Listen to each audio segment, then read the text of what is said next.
Joey, look, the president was ready to roll up his shirt sleeves and get to work to actually solve this. To hear that President Zelenskyy now wants to sign the deal, I mean, he had the chance to do it. He's had it 3 times, and he hasn't done it yet. Yeah, I think that so the Trump administration didn't want him over here from the way they've told the story. They didn't want him, but they didn't need him over here to do it. It was something that the Ukrainians pushed. I think that was on purpose. Now, did he plan for it to roll out the way it did? I don't know. But I guess I can understand Zelensky's position of it would be great to have a nuke or NATO membership or something that was a deterrent beyond this business joint venture. But if you're in President Trump's position, you're walking a thin line. You're walking a fine line of getting Putin to the table enough to end this now, and then what's the next chapter? What do we do next? How do we do the deterrence? That's not a bad idea. That's not bowing to Putin. That's the fact that people like Seth Moulton and these others have attacked the character of Donald Trump and J.D. Vance over this. It kind of blows my mind, and it makes me want to go back and watch tape and ask myself, have I ever reacted that way? It's very reasonable to have to try to step this through, because at the end of the day, Russia is the bad actor. So if you think you can strong-arm them now instead of maybe later, how? War? That's it. Look, under President Biden, we didn't get anywhere, right? We spent hundreds of billions of dollars, and the war is going and raging. And if we go to war with China, I don't mind a president looking forward saying, I at least want to make sure they don't align with them. Yeah.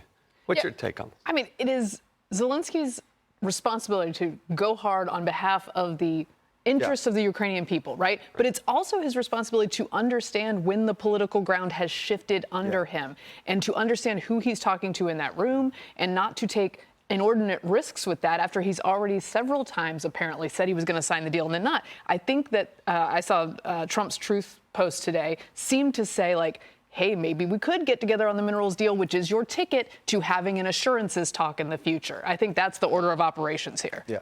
Well, look, I don't think Zelenskyy wants to reach any sort of deal. I don't think he wants peace here, because I think he realizes that any sort of deal is going to lead to a loss of territory for Ukraine. So, I think he would love to see this escalated. I think he would love to see foreign boots on the ground. But what that would mean is a potential world war with a nuclear partner, which is exactly what President Trump is trying to avoid here. And you look at the Wall Street Journal, and they said that without our aid, Ukraine only has enough weapons to keep fighting at its current pace until the summer, so they need us. And the Europeans that they're turning to spent more money buying Russian oil and gas last year than they did aiding Ukraine. So Ukraine needs us. Yeah. And so the way I see it is they have 2 options here. Either one, they sign the deal and get some security assurances from us, because we're going to have U.S. companies mining in Ukraine, which is a deterrent for Russia, but they probably lose some territory. Or we pull out and say, you know what, Zelenskyy, you've now reneged 2 or 3 times on this deal. You're on your own, buddy. And then they're just going to see an additional loss of human life and also a loss of additional territory. But we also see a loss of leadership in that scenario, right? Where if somebody's got to be the superpower, and I'd rather it be us. Yeah, look, as far as I'm concerned, President Trump should be on the track to actually get the Nobel Peace Prize, because, you know what, Ukraine? You can go ahead and go talk to France if you think you can solve this all by yourselves. And they'll go buy Russian oil. That's right. I know. President Trump's tariffs on Canada and Mexico set to take effect on Tuesday. And our neighbors to the north, well, they're not taking the news so well.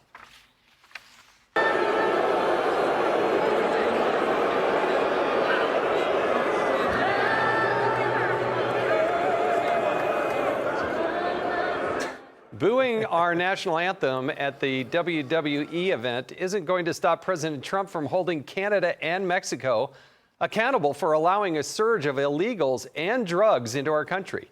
Defense Secretary Pete Hegseth is now even considering using military strikes against fentanyl labs in Mexico. Joey, you served. We have nothing but incredible gratitude for your service to this country. Well, you hear people, we have people booing the national anthem. What's your take on this? I'm going to come from a different point of experience here on this specific video, and it's not as a service member, it's as a guy who has attended as a child many of those WWE events. You have to know the audience. I'm not offended by that at all. I saw Vince McMahon trot out Sergeant Slaughter as an Iraqi general right before the invasion in '93. So, like, that is that world. It is make-believe all the way down to the fan bases know they can be hateful in there and then leave and not. So So same thing with a hockey game. I mean, they're known for throwing octopuses or octopi, I guess, onto the ice. I mean, like the fan base of hockey is rabid. So these little sports events aren't the barometer I'm looking for. I think a lot of Canadians watch this network. I've learned that because I've stuck my fake foot in my mouth over it. And so I think most Canadians kind of see beyond Trump as the showman and say, we've had a prime minister that has led us astray. They've seen the trucker strikes and the different things that's happened, and they do want change, but they also have pride. They don't want to be the 51st state. I get that, but I don't think it's to the point that they hate our country. I did not know we were doing WWE events in Canada. I feel like, is this too much open trade? That's a lot of America. There? That's a lot of America we're exporting. It's really a lot to go. In fairness, I did tweet that I wanted President Trump to push tariffs on Canada after we lost to them in hockey. So I don't blame him. But look, he's trying to save Americans. He's trying to save Americans from the fentanyl crisis. And we know that the precursor chemicals are coming from China. They're manufactured in Mexico, and then they're smuggled across the northern and southern border in Mexico and Canada. And so that's what these tariffs are about. He's just trying to save American lives. All right, moving on. The Doge clock is also ticking. Federal employees have until midnight tomorrow to respond to the email, giving just five bullet points detailing what they did in the last week. This reportedly became a weekly occurrence, and this time, federal workers, they're going to have to respond. What do you think, Lisa? Is it too much to suggest that, federal workers have to actually report to somebody, show up to work, and tell us 5 things you did in a week? No, of course it's not. And I think the reaction to it sort of tells us that they're not working, right? Why are they so upset? But, I do think it's an effort to maybe push some of these federal workers out of the workplace. I mean, clearly President Trump wants to reduce the federal workforce. This is one of his big commitments, even doing a federal hiring freeze initially. So, maybe it's a little bit of an effort. Well, I want to play this a little quick uncomfortable for people. Quick clip from Pete Hegseth about the Office of Personnel Management. I am now directing each member of the department's civilian workforce, just civilian, to provide those 5 bullets on what they accomplished in their specific jobs last week, to reply to that email and CC their immediate supervisors. It's a simple task, really, as Elon said, as the president recognized in our first cabinet meeting, just a pulse check.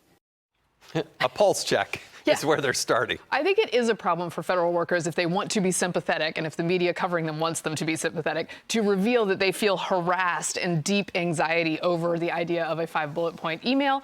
I do think that it's better to run this through the Hegseths and the Kash Patels that you have just confirmed, and show that you have trust in them to run this process and know their people and what they're supposed to be up to. So I like that better than what we had the first time around. Yeah, in the private sector, you'd have to do this every week. It would just be common. You give us a 1-pager on what you did, Joey.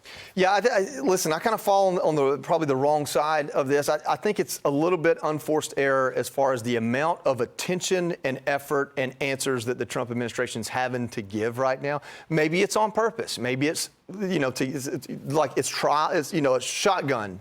Send everything at the media and at the left and let them decide what they want to pick up on.